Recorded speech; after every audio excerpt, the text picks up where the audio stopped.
One of the things I see you talk about quite a bit is the connection between progressive politics, progressive ideology, and cluster B personality disorders. Can you get into that a little bit? Well, let's get to the vulnerable narcissism. So the signature feature of vulnerable narcissism is that emotional dysregulation. As I mentioned, that emotional instability.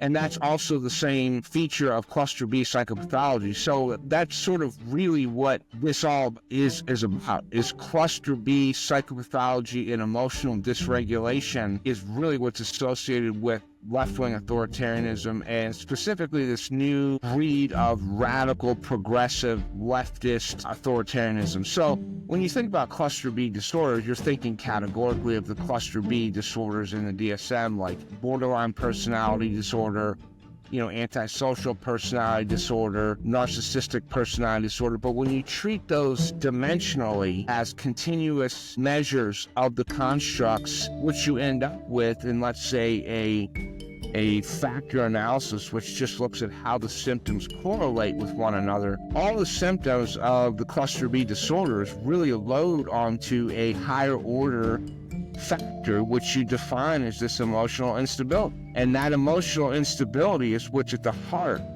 of vulnerable narcissism. So this is what we see on a college campus, where a conservative speaker comes and a student says, I can't process these ideas that are different from my own. I don't feel safe. I'm in mortal danger because this conservative is speaking their ideas, right? Yeah, it's the rhetoric of harm. This is harmful. They need shouted down, or this is an unsafe environment for me to be in. And they just sort of they're petulant. They scream, and they're, it's basically like a romper room, and they just, smack their hands, and it's literally like an infantile, petulant tantrum that characterizes this emotional instability. It's just that you're not dealing with an actual infant, you're dealing with a college-age student. But it's just basically the same phenotype, it's just advanced for age.